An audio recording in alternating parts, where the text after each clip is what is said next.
On behalf of my colleagues in the National Educational Psychological Service and the Department of Education and Skills, I would like to welcome you to this NEPS webinar on returning to school following COVID-19 school closure. My name is Aidan O'Brien and I will be presenting along with my colleague Michelle McCarthy. This webinar is aimed at supporting you in addressing the wellbeing needs of pupils as schools reopen and continue their work. The information provided is applicable to staff in all schools. The principles and practices described here may be adapted to suit the developmental abilities and needs of pupils in special schools. Additional support materials are available from the NCSE. It is hoped that this webinar will serve as a reminder of the importance of wellbeing of all school staff, and it is intended to complement other training you have received. We have all been in this together and have been fellow travellers on a journey with many twists and turns, and on which we are still travelling. During this presentation, we will share with you best practice approaches in supporting wellbeing needs of the whole school community, particularly during challenging times. Alongside this webinar, we have developed a toolkit which we hope will assist you. This webinar is designed to complement training and information that you have already received. We will begin by setting the context and defining what we mean by wellbeing. Then we will present findings from research which can guide us in promoting wellbeing and resilience during and after difficult times.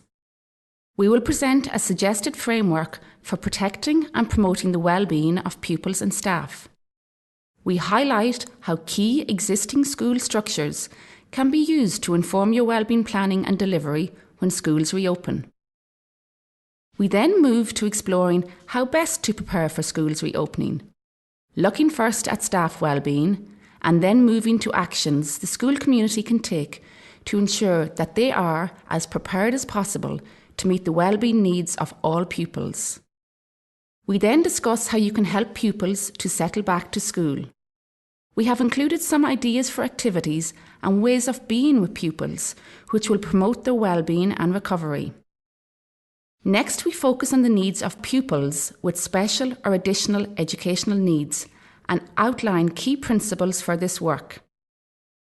After which, we introduce strategies on learning how to live with uncertainty. The accompanying toolkit contains detailed information on the resources, activities and strategies that are discussed. It also provides useful links to other resources that can be used to promote wellbeing. In March 2020, the Irish government made the decision to close schools in order to combat the spread of the COVID-19 virus. We are now moving towards schools reopening, and there is positive anticipation about children returning to school. However, as we are continuing to live alongside the COVID-19 virus, there is understandable anxiety and concern. Planning for reopening requires us to process what we have been through and take stock of where we are emotionally as adults. Then we need to consider how best to move forward to support the pupils in our care. Let us now explore what we mean when we are talking about wellbeing. Wellbeing can mean different things to different people, and all of those meanings are correct for that person. But having a shared understanding of wellbeing can help us understand the perspective of others. This understanding can help us support our own wellbeing and that of the pupils in our school. The Department of Education and Skills and NEPS have adapted a definition of wellbeing from the World Health Organization. This definition is included in the department's Wellbeing Policy Statement and Framework for Practice, which can be accessed on the department's website. Wellbeing is present when a person realises their potential, is resilient in dealing with the normal stresses of their life, takes care of their physical well-being, and has a sense of purpose, connection, and belonging to a wider community. It is a fluid way of being and needs nurturing throughout life. School closures have challenged us all, adults, children, and young people, in many ways, and particularly our sense of well-being. We are in essence going through a critical incident which very few, if any of us, anticipated. The experience is both local and global. This means that while not directly comparable, we can look at international research and see how this can help to direct our response. The aim of this webinar is to provide guidance to school communities on how to nurture well-being, thereby creating an atmosphere and culture that is positive and enriching for all, and one which is conducive to learning. Due to the emergence of a global pandemic, our world is experiencing an unprecedented situation in which there is much uncertainty. Our experience of COVID-19 can be likened to an unplanned and unfamiliar journey of many twists and turns.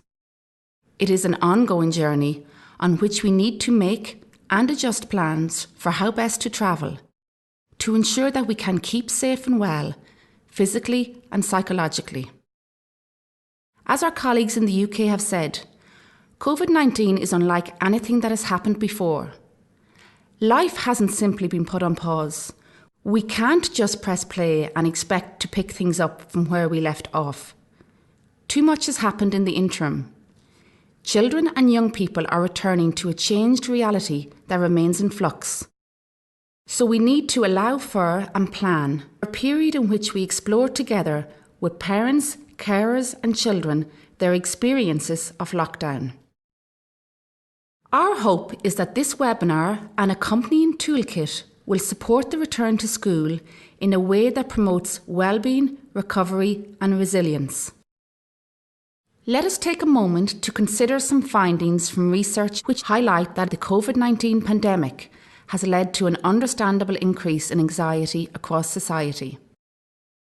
There have been many changes for us to adjust to, some of these changes occurring suddenly and rapidly.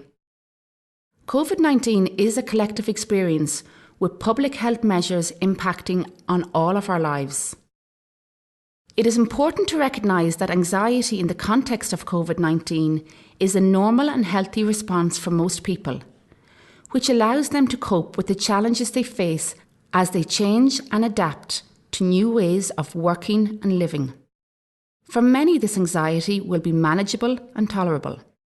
But the experience of COVID-19 is not the same for all of us, and it is important that we recognise differing experiences. As schools reopen, we need to provide some additional structures and supports to protect the well-being of the entire school community. But we must also acknowledge the need to provide additional supports for others who are more vulnerable, particularly those who have faced significant challenge and loss. Over the last few months, international research has been conducted into the impact that COVID-19 has had on people's lives and their well-being. Research on resilience and well-being has highlighted the importance of protective factors and the impact of risk factors. We know that for some children, school closure has resulted in the removal of key protective factors for well-being. For example, supportive school structures, access to friendship and positive relationships, and the opportunity for regular physical exercise. It has also increased the potential for exposure to key risk factors for well-being, such as difficulty within family structures, inequity in access to education due to lack of technology, and reduced access to external supports.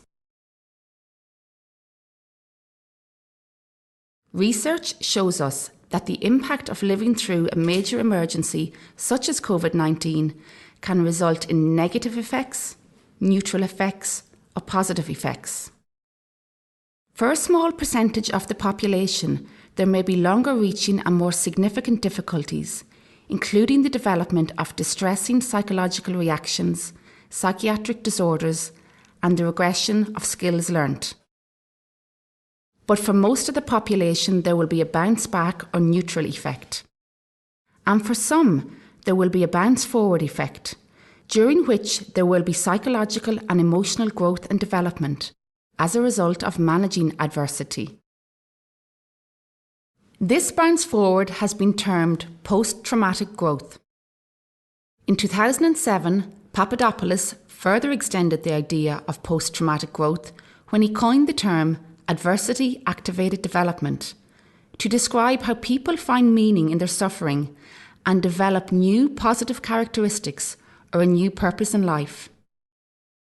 He said, "It is remarkable to see the dignity and resilience of the human spirit triumphing over the most appalling conditions of degradation, helplessness, humiliation, injury and loss." Although the COVID-19 journey has been difficult for some, it has provided the opportunity for many to discover their resilience. Many have learned how to offer their skills and discover new skills to support each other and the community in which they live. This growth and journey of discovery is also true for children and young people. It is important to remember that living through a major emergency does not mean that we will all be traumatised. However, in the response to supporting pupils as they prepare to move back into a more normal routine, research shows that there is a need to provide psychosocial support in the transition to normal life again. This helps to promote natural resilience, thus minimising the likelihood of future emotional and psychological difficulties arising. This response also promotes recovery for those who have experienced negative effects. We will now look at the work of Hopfall et al., who advise a framework for a psychosocial response. In 2007, Hopfall et al. Identified 5 principles of psychosocial intervention that can be used in the early to mid stages after a traumatic event. These guiding principles can aid resilience and recovery. They act as protective factors to support and nurture well-being and the return to normal in the aftermath of an emergency situation. The 5 principles are listed on this slide. I will now talk you through each of these principles. By safety, we mean making others feel that their needs and the needs of those they care about will be met now and in the future. For example, when children return to school, it's about helping them to feel protected from harm, both physically and psychologically, and reminding them that those around them will also be safe. This can be achieved by providing them with information based on fact and by establishing safe and predictable routines and structures. Creating this sense of safety is essential to reduce the negative impact of stress and anxiety. It is also essential for learning and to help children to reconnect with adults and their peers. The less stressed we are, the more we are able to think, plan, engage, and learn.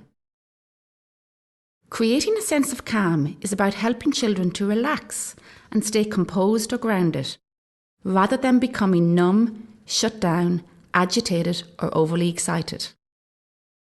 It is about teaching self-regulation and helping them to manage feelings and emotions. This is essential not only for well-being, but for learning too, because being able to relax our body and mind allows us to focus and concentrate. The more regulated and calm we are, the more we are able to think, plan, and engage in higher order thinking, all of which support the learning process. Being calm also reduces the negative impact of stress on our mind and body. Creating a sense of connectedness is about having relationships with others, individuals or groups, who understand us and support us. The restoration of school communities is central to recovery, as it provides a connection back to a key social group in the lives of children. Rebuilding connections and relationships with teachers and peers will be critical in providing a basis for readiness to learn. Teachers can provide a secure base to challenge and prevent the development of negative cognitive thought patterns. The next principle refers to creating a sense of self and community efficacy. Self-efficacy is the belief that we can do what we need to do, manage challenges, and handle tough times.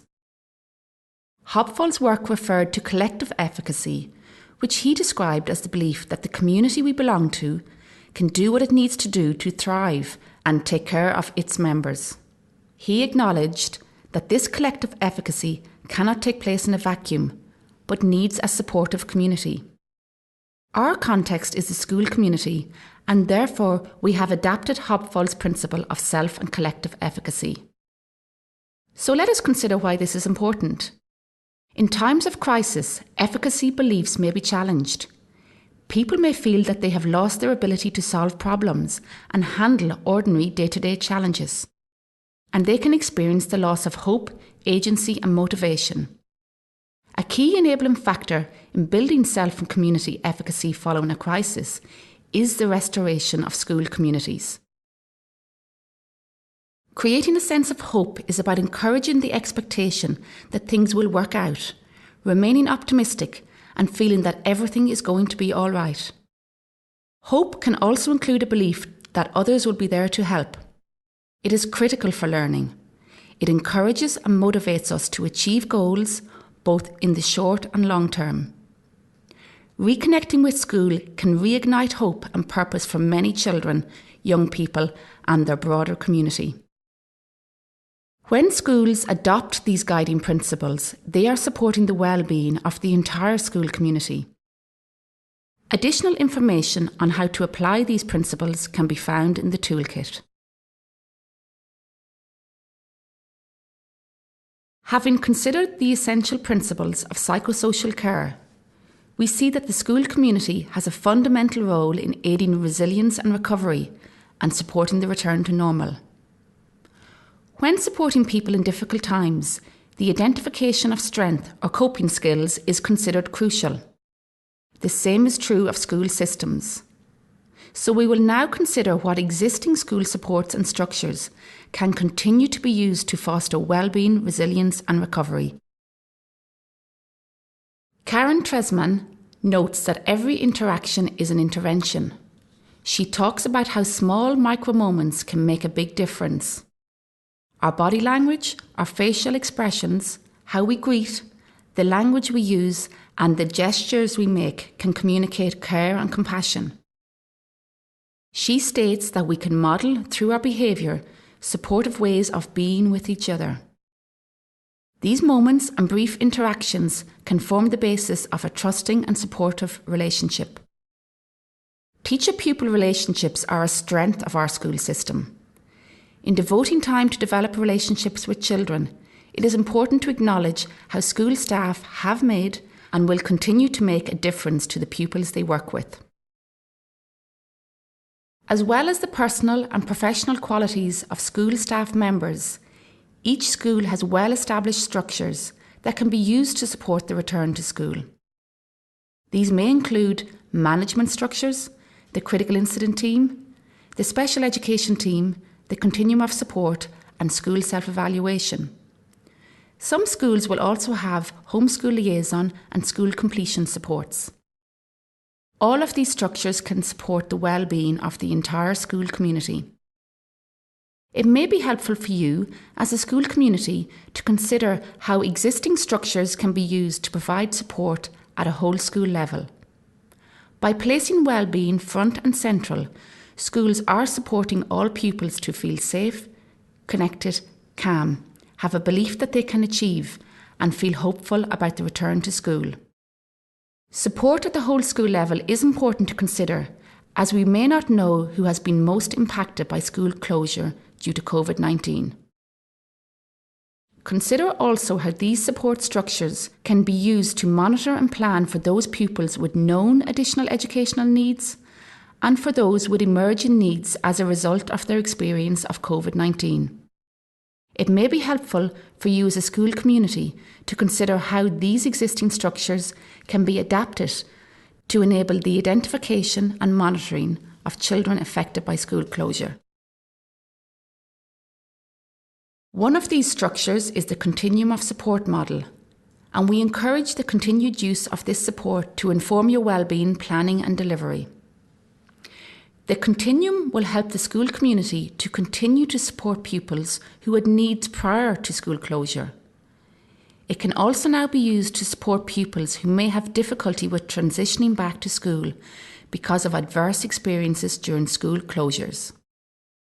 This may include pupils who have been bereaved and those pupils who lack structure and are out of practice with routines and rules. This cohort of pupils may need support for some or a few during this settling in period, but more than likely will move back to the support for all phase over time. Consider what can be done at a whole school level that can promote wellbeing, resilience and recovery for all. Consider also what additional supports might some pupils need to be able to recover. Are there individualised approaches that we can adapt for the few pupils who will need extra support? I will now hand you over to my colleague Michelle. Thank you, Aideen. I'm going to start by talking about some of the things we need to take into account in order to be best prepared for the reopening of our schools. We need to be ready to meet families and children where they are at. We need to link with parents in a compassionate and reassuring way. We need to help school staff to feel supported in their school community. So what can we expect? Well, we predict that all pupils, school staff and families will have experienced a broad range of thoughts, feelings, behaviours and different stress responses. This is understandable given the variety of experiences that people have had. Some pupils will be looking forward to going back. Others may feel a little nervous. It is important to acknowledge and normalise all experiences and to remember that most children will settle back and adapt to the changes. The members of the school community, staff, pupils and families share the same space. Supporting the well-being of everyone in the community will be essential. All of the adults need to be supported to develop their well-being so that they are best placed to support the well-being of the children. You will already have had advice on applying the public health guidelines and thinking about physical safety needs. We now encourage you to spend time thinking about how to consider psychological safety needs by addressing staff well-being.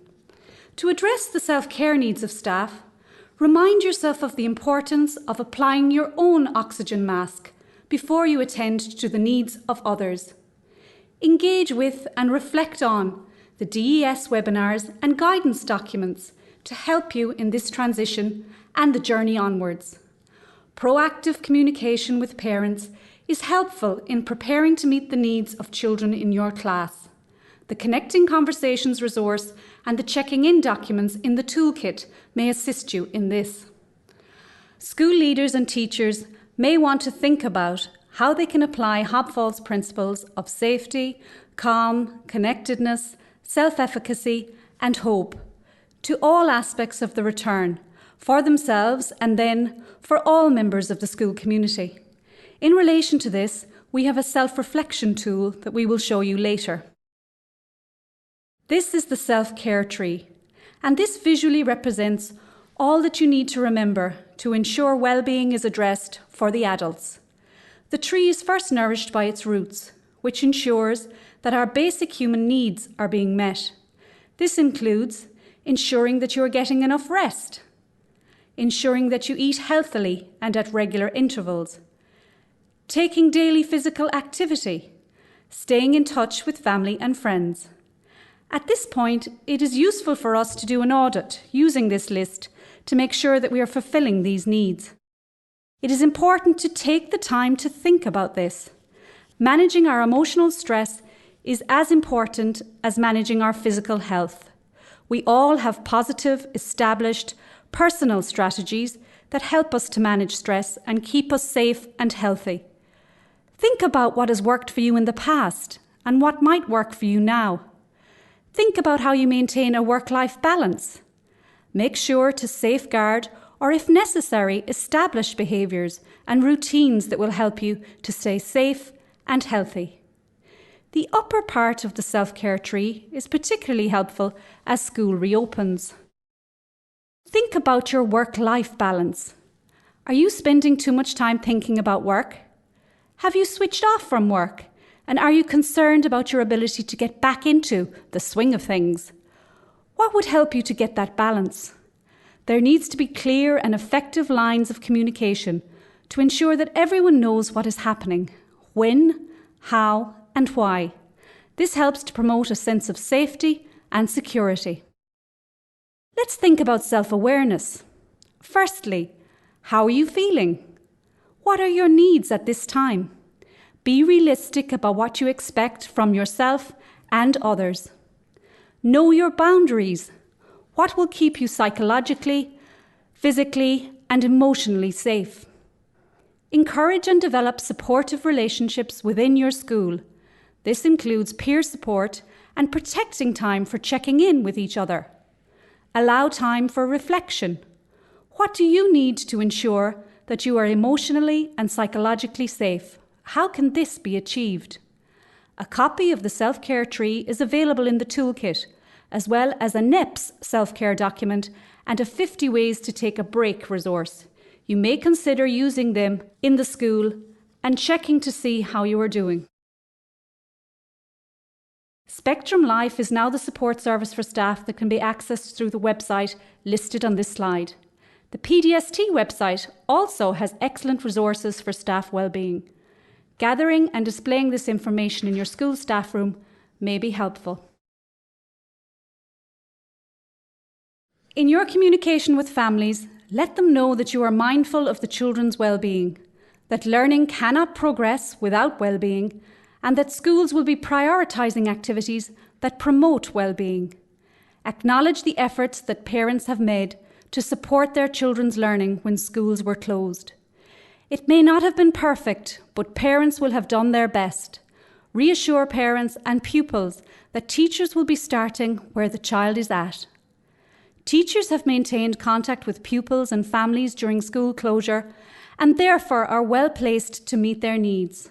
However, if parents have not been able to engage, you may want to give them an opportunity to share their family's COVID-19 experience. Some children may present with new or different needs. You may want to use the pupil support file to target pupils' worries in collaboration with their parents. A self-reflection tool is available in the toolkit. It is designed to help you to identify your areas of strength under each of Hobfall's principles.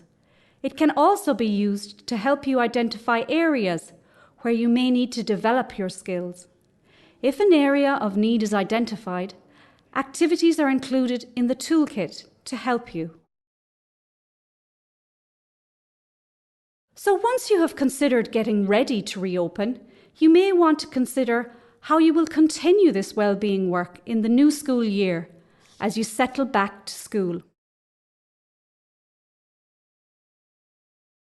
When the new school year starts, we suggest the adoption of these key ideas. First, there is the idea of slowing down to catch up. By this, we mean teachers should plan to focus first on establishing or re-establishing relationships, and then revisit learning strategies and skills. This will prepare the ground for future learning and catching up. A sense of urgency about returning to the curriculum is natural. However, time spent on settling the pupils and getting the pupils ready for learning will yield positive outcomes in the longer term and is likely to reduce pupil and teacher stress. Within this idea of slowing down to catch up, it is advised that there is a focus on establishing the routine and structure of school, especially for younger pupils or those transitioning, for example, junior infant pupils. Listen to the voice of the child as to what they need. It is likely that many of the pupils may find it more difficult to sit, focus, and concentrate for a period of time, because they have not practiced these skills for a number of months. Some may appear giddy and dysregulated. Others may be lethargic and distracted. They will benefit from movement breaks, regulation activities, and shorter work intervals. However, if you can build a relationship, create a sense of community and calm, you will increase pupils' availability to engage with learning. Spend time revisiting old topics before introducing new ones, and reassure the pupils that they will catch up. And as you have done in the planning for school return, continue to actively use Hobfall's 5 principles of safety, calm, connectedness, self and community efficacy, and hope. As we have said, the use of Hobfall's principles will help in an effective psychosocial response. While they are often presented in a list, here you will see them in circular form. This illustrates the importance of all the principles and how they impact on each other. School leaders can use this to frame their conversations about school reopening. In the toolkit, you will find ideas about how to apply Hobfall's principles when thinking about school reopening. You might want to consider how to communicate these principles to parents prior to reopening. You might do this by outlining the safety measures you have taken, communicating hope for a successful year, and assuring them of your commitment to their child's safety. Normalising feelings by communicating that we have all struggled with aspects of this experience will help to create a safe environment for parents. In terms of promoting calm, you may want to encourage parents to communicate any concerns or worries that they or their child might have, and any losses and stressors they may have experienced during COVID-19. There are a number of resources to help pupils to make a good transition and settle into the new school year. Have a look at the NEP's guidance on preschool transition to primary and the associated NCSE resources that are signposted in the toolkit. The NCSE also have developed resources to support all children transitioning back to school. An e-book is a child-friendly and visual way to convey school information. An example can be found in the toolkit. It can help promote safety and calming. Some schools have developed virtual tours, which they are encouraging pupils to watch before the school opening. These virtual tours highlight expected safety practices, and this too can help with safety, calming, and hope. Let us have a look at the suggested format for an opening session.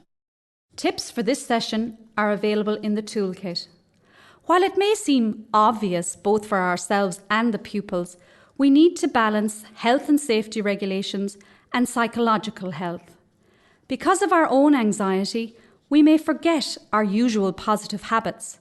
To this end, we may need to make a conscious effort to try to greet each child individually as they enter the room. Smile and maintain an open and welcoming body language. If you don't know them yet, introduce yourself as you meet them and ask them their names. Use positive statements such as, "It's good to have you in school," or "I'm delighted to be back in school. I hope you are too." Pupils will have many questions about our new situation. Encourage and answer questions as honestly as possible. Avoid speculation and remember it is okay to say that you do not have the answer. Redirect them to their parents if needed. Children work to construct their own reality, to actively make sense of their world. And if you don't give them adequate information, they will fill in the blanks themselves. The challenge in communication is to use the Goldilocks principle and get the amount and level of information just right if possible. Remember also that, as in the event of a critical incident where the situation is changing, it is okay to say, "I don't know." Share information about COVID-19, what the rules and protocols are, and how to stay safe in school. Children need to know that no one group of people are responsible for COVID-19. It has affected the whole world, and we all need to follow the rules to mind ourselves and others. In this session, you might consider using the My COVID-19 experience from the toolkit and discuss the similarities for pupils and the differing experiences and how all of these are valid. You can extend this activity creatively by integrating it into an art, music, or drama class. In order for pupils to have a sense of control over events and to help the development of self-efficacy, you could use this session to involve pupils in safety measures and the promotion of such. Even though the rules may be decided by school management and the HSE, Pupils can be asked for ideas about how to get compliance or buy-in. For example, they may decide where best to position the hand sanitizer or devise their posters to display rules. You can ask the pupils to think about what they can do as individuals and as a group to help themselves get through this time. Brainstorm this and chart the responses. As the year goes on, they may have more strategies that they can use to keep themselves and other pupils well. Use positive forecasting, but be authentic, with statements such as, "I think we will learn a lot about ourselves this year," to close off the session. The next slide outlines ways to be and what you can do with pupils to apply Hopfall's principles in your practice. We will talk about what we know about the effects of stress and trauma on the brain, trauma-informed models, metacognition, and the growth mindset. Practical activities to apply these principles and theoretical models will be outlined, and these are included in your toolkit. There are a number of psychological models that we would like to introduce today that we think could guide your interactions with pupils on your return to school and into the future. Trauma-informed models develop resilience in all children and recovery for the some and few that may need it. These trauma-informed models will help you to put the 5 principles into action and will create a school and a classroom climate that will foster well-being and learning. The models are the PACE model of Dr. Dan Hughes and the 3 R's model of Dr. Bruce Perry. We will also talk about the work of Dr. Dan Siegel and Dr. Tanya Payne-Bryson and the concept of the upstairs-downstairs brain. The first model is the PACE model. This approach outlines ways of connecting with children. It encourages playfulness, acceptance, curiosity, and empathy. The use of PACE enables children to build a connection with adults and provides a safe space where they can open up and communicate. Playfulness in the PACE model involves creating an atmosphere of lightness and fun when you communicate and engage with each other. We can encourage playfulness through novel, creative activities where spontaneity is appropriate and encouraged. Using playfulness allows for an open, calm, and engaged atmosphere, which can enable the child to relax. Acceptance involves actively communicating a non-judgmental acceptance of a child's inner life. Adults can communicate that they have unconditional, positive regard for the child. Adults can communicate that they understand the reasons for the child's behaviour, if necessary. When the behaviour is problematic and there is a need to correct the child, an adult might say, "I can see that you are fed up waiting, but you cannot just grab that toy from Kate."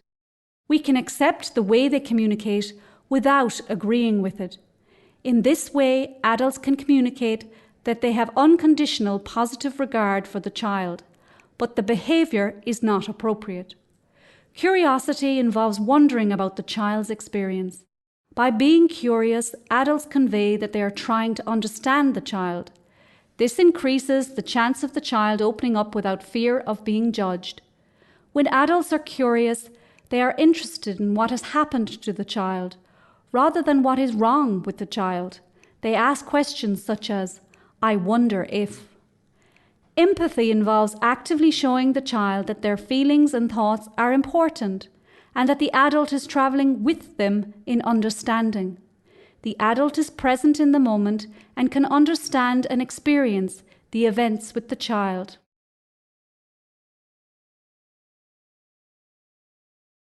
Dr. Dan Siegel and Dr. Tina Payne-Bryson introduced the idea of the upstairs and downstairs brain as a way to talk about how the brain works. Using the metaphor of a house, the brain is built from the bottom up, and it is the brainstem at the bottom that provides the basic foundations for behaviour. The downstairs brain is responsible for basic functions and impulses like breathing, strong emotions, and the survival reactions of fight, flight, or freeze. The upstairs brain is responsible for more complex functions such as critical thinking, planning, problem solving and decision making, building relationships, and regulating our emotions. The upstairs brain helps us to regulate the more impulsive, reactive downstairs brain so that we can think about and consider rather than just act or react to our emotions. When the upstairs and downstairs brain work together and are in harmony, the child is ready for learning. The staircase is one of the most important parts of a two-storey house, allowing movement between upstairs and downstairs in the same way that the staircase in the brain allows the two parts of the brain to communicate. However, when the downstairs part becomes so agitated that the staircase is blocked and the downstairs part of the brain dominates, the child is then dysregulated.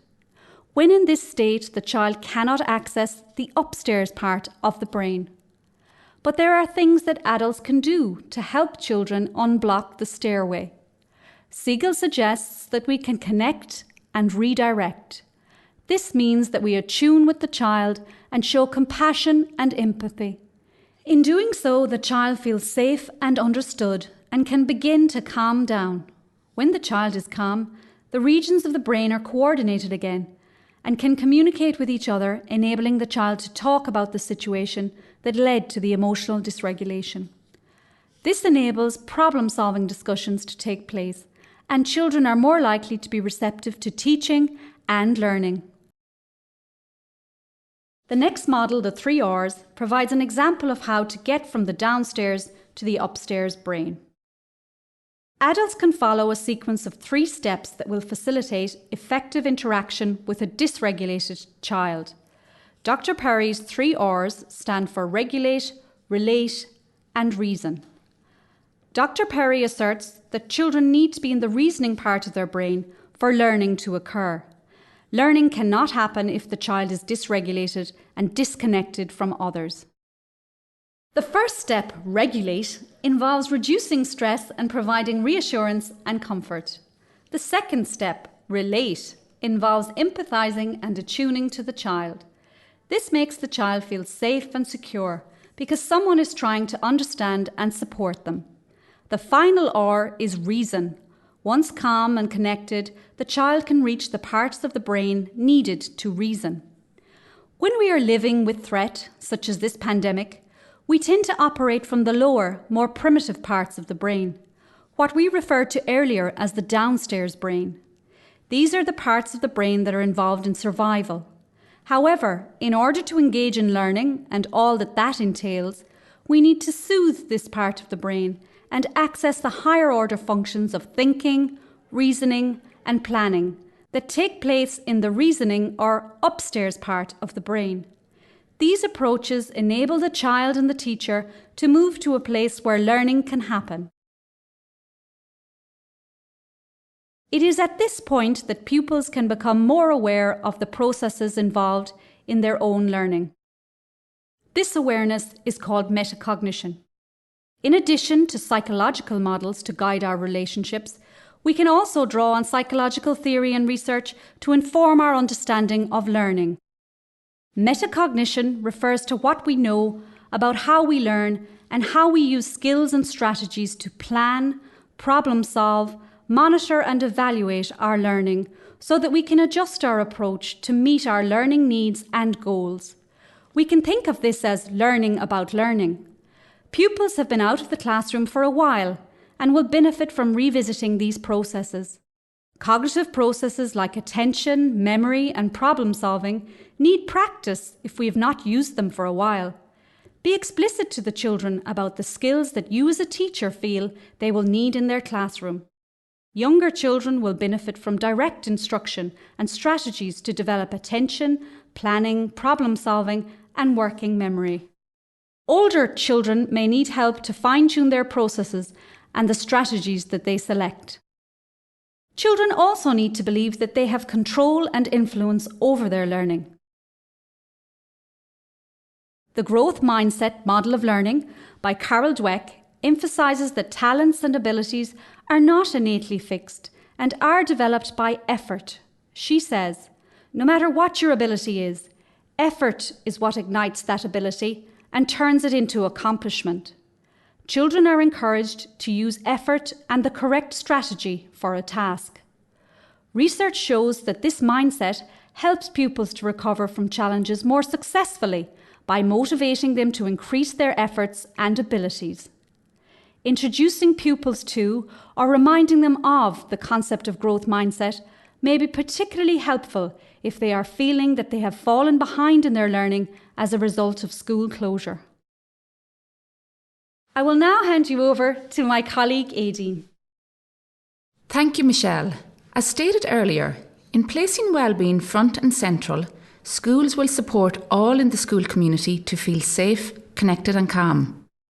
It will also encourage a sense of efficacy for the future and a sense of hope about the return to school. The next set of slides provides some examples of the kinds of activities you can do to promote Hobsbawl's principles. Please note that the activities listed in this section are not intended to be prescriptive or indeed exhaustive. Schools will of course already have activities that they can use which will cover all these areas. The ideas described here are outlined in the toolkit, which we hope will be of assistance to schools in the busy planning period. Further examples are also included in the toolkit. Pupils will be returning to their school under a new set of safety guidelines after a period of prolonged school closure.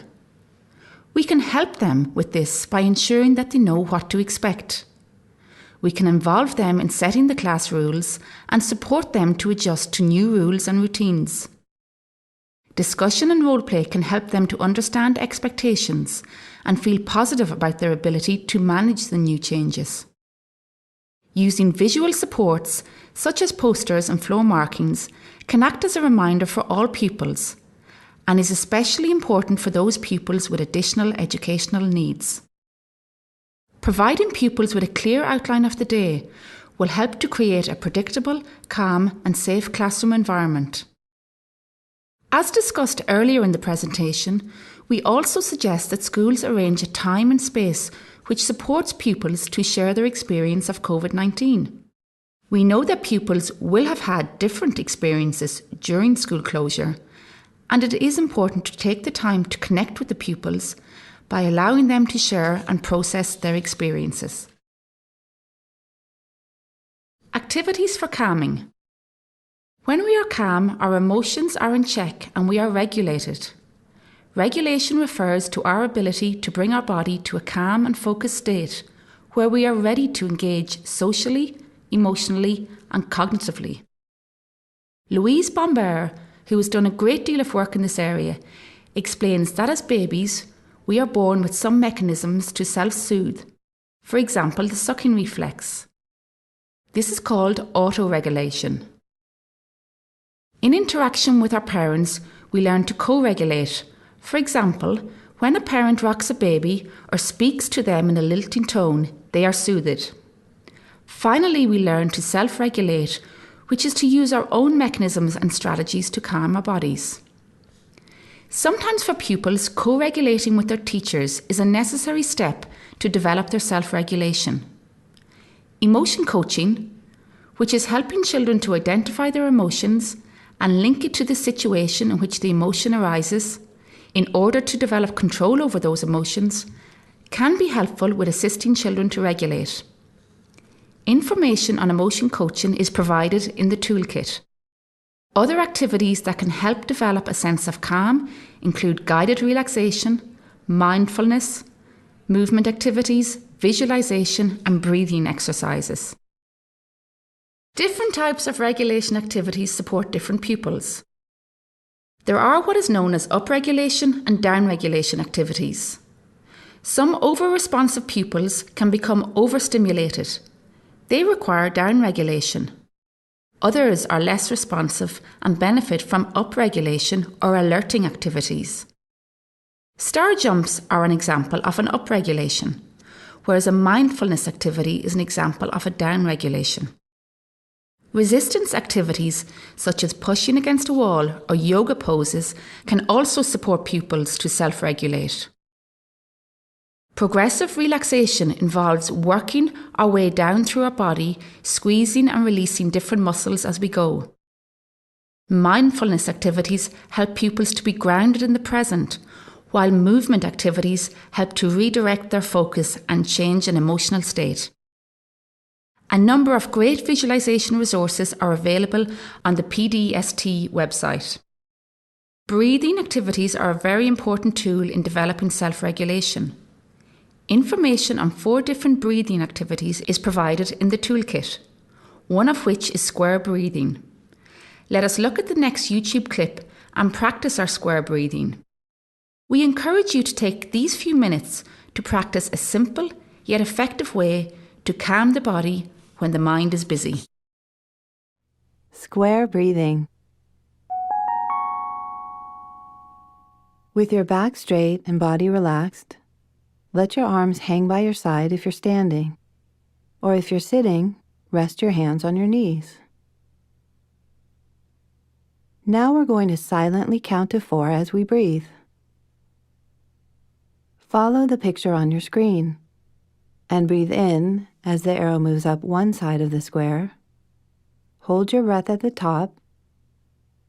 Breathe out as the arrow moves down the other side, and hold your breath again at the bottom. Okay, starting on one side of the square. Breathe in, 2, 3, 4. Hold, 2, 3, 4. Breathe out all the way, 3, 4, and hold your breath, 2, 3, 4. Breathe in. Keep going, syncing your breath to the arrow. Breathe out and hold. Breathe in and hold. Breathe out and hold. Breathe in and keep going while you follow the arrow on your screen.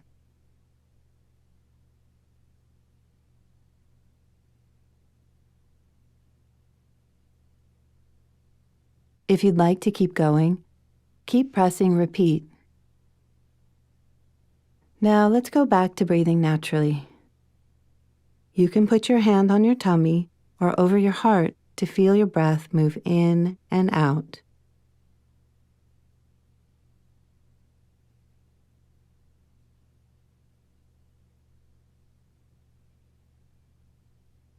Remember, you can always do square breathing whenever you need help to focus or calm down. Now that you've taken a few moments to relax, let's look at activities that can create a sense of connectedness. After you welcome children back to school and give them a chance to adjust to the new rules and routines, it is important to spend time allowing them to reconnect with pre-existing friendships and establish new friendships.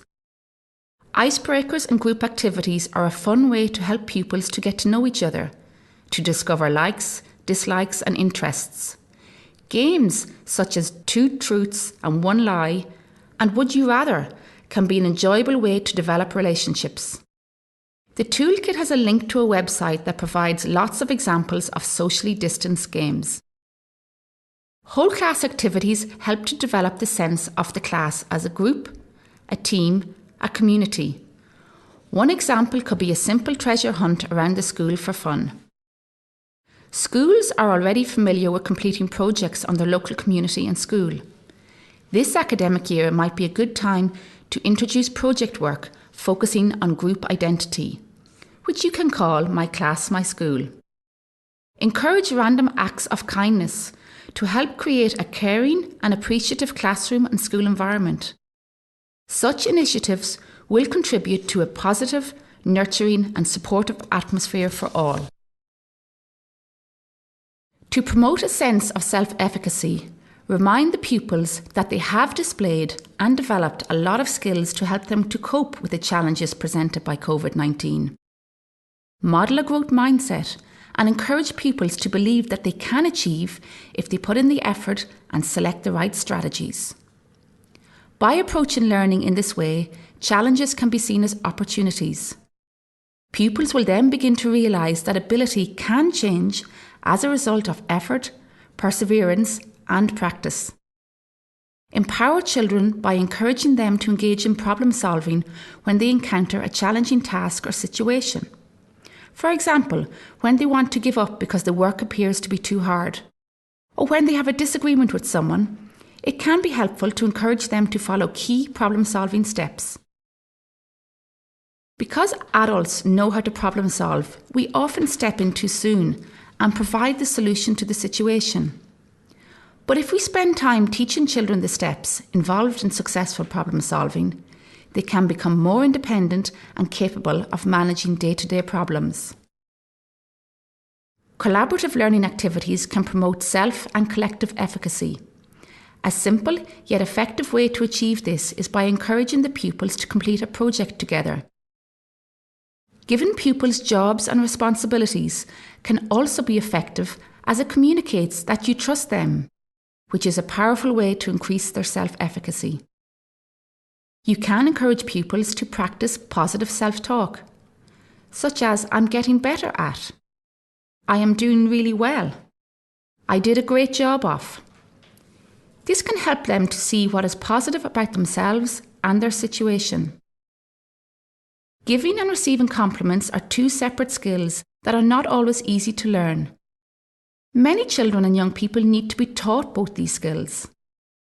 Recognising and naming strengths and positive qualities in themselves and others will help to develop self-efficacy. It will also help to extend friendship groups and social supports. Model hopefulness and use activities to encourage a positive and optimistic outlook for the year ahead and the future. By naming their hopes and dreams, pupils are setting personal goals for the future. Writing their hopes on a cloud and putting them on a sky poster will help them to visualise their goal. Keeping a daily gratitude journal where they record one thing they are grateful for is a good way to maintain optimism and a positive focus. The Letter to My Future Self activity from the toolkit will help children to project forward to a different time. Support them to create a positive narrative or story of their experience. Encourage them to think about the positives as well as the challenges of this time in their life. Focus on what has helped them to feel better. Model hopefulness by sharing your own experience where appropriate. We have provided information on using the Tree of Life narrative approach in the toolkit. A time capsule could be a good way to allow pupils to communicate their experience to future generations.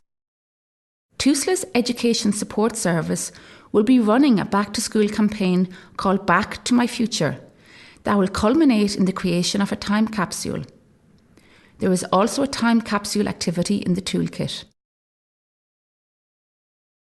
Having spent some time looking at suggested activities for each of Hobfall's principles, we hope that you are feeling confident about weaving these into your teaching and daily activities.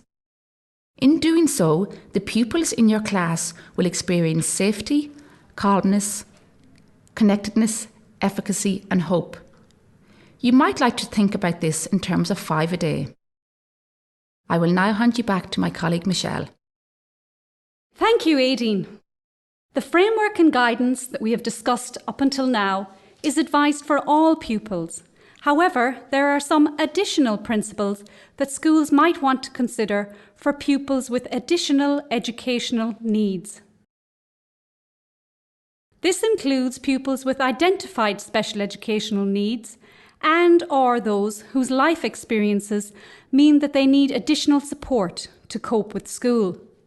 It may be difficult to try to predict how pupils have coped with school closure, and some pupils may find aspects of the return to school challenging.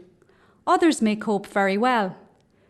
As discussed earlier in the presentation, proactive communication with parents will go a long way to inform approaches to ease their transition.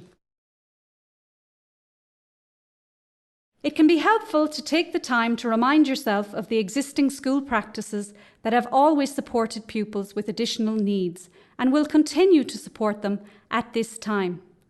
It is important to remember that universal approaches to wellbeing will support all children.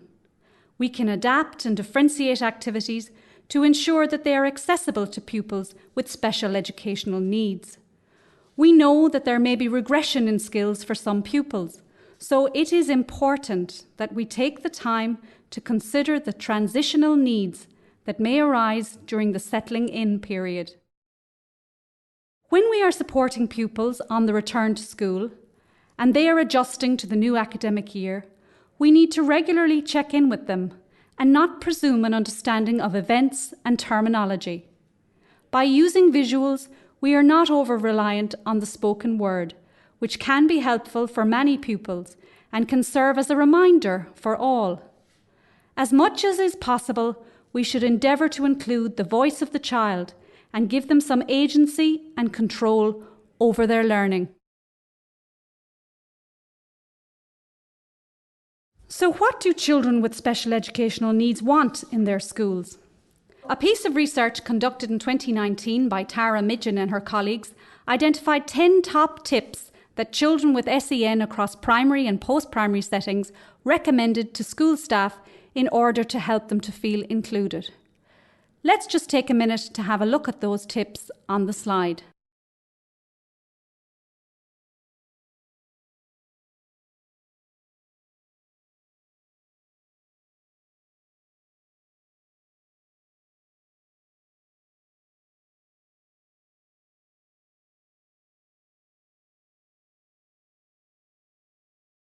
Interestingly, these could easily be reclassified into the 5 psychological elements proposed by Hobfall. This indicates that children know what they need, which is why listening to the voice of the child is so important. The following slide shows useful sources for supporting pupils with additional educational needs. You will find in gov.ie resources to support the return to school. Education.ie has COVID-19 related resources, and the NEPS webpage has additional information and resources to support children as they return to school and as they move forward in their daily education. The NCSE has a range of resources to support children with SEN in the return to school. They are available on the NCSE website, given below. Middletown Centre for Autism also has courses and information to assist and support children, their families and their teachers. As I Am, the autism charity, have a dedicated COVID-19 section which has a range of resources, webinars and information which will help young people and their families. The TUSLA Education Support Service has a range of resources and information. They are also developing a plan to support those children who are most vulnerable and most at risk of disengagement, and are launching a communication campaign to promote the return to school of all children. There are many unknowns in the current situation, and here are some helpful strategies with which we can manage the anxiety that arises from this. Living with uncertainty. Identify what you can and cannot control. For example, we know what actions we need to take to keep ourselves safe. The visual on this slide illustrates what is in our control and what is not. Explore your need for certainty by introducing novelty through new experiences and changes in your lifestyle choices. Practice acceptance. Learn to tolerate uncertainty by practicing self-regulatory strategies to cope with the challenging emotions that arise. This could include practicing mindfulness, doing exercise, and using distraction. Reduce anxiety and stress generally, and take opportunities to shield yourself from trauma. For example, too much news and social media coverage. Take pleasure in the present, practice gratitude, and the activities that you can engage in. Work with your strengths. We have included information on the psychological first aid approach in the toolkit in a document entitled Listen, Protect, Connect, Model and Teach. This structure may prove to be useful to facilitate conversations with students, parents and each other in the coming times. We have referred to the Wellbeing Toolkit throughout the presentation. Let us now take a brief look at it. The toolkit contains both NEPS developed materials and information collated from other acknowledged sources. It also provides information on psychological theories and models, practical activities, and strategies that promote natural resilience for all and recovery for those with additional educational needs. The contents of the toolkit are intended as a guide for school staff and are not prescriptive or exhaustive. The activities can be adapted according to the age and developmental needs of children in the school community. The toolkit is divided up into a number of sections: staff self-care, preparing for reopening, settling back to school, support for all, additional support for some and a few, and further reading. Over the course of this academic year, NEPS will continue to share resources, including a modular course on wellbeing and resilience. Nelson Mandela said that human compassion binds us to one another, not in pity or patronizingly, but as human beings who have learned how to turn our common suffering into hope for the future. On this note of unity and hope, we would like to take the opportunity to thank you for your attention during this webinar. We hope that you will find it and the toolkit useful in your work in supporting wellbeing in your school communities as you return to school and as you go forward into the future. We wish you well in the year ahead. Garamila Mahagaf.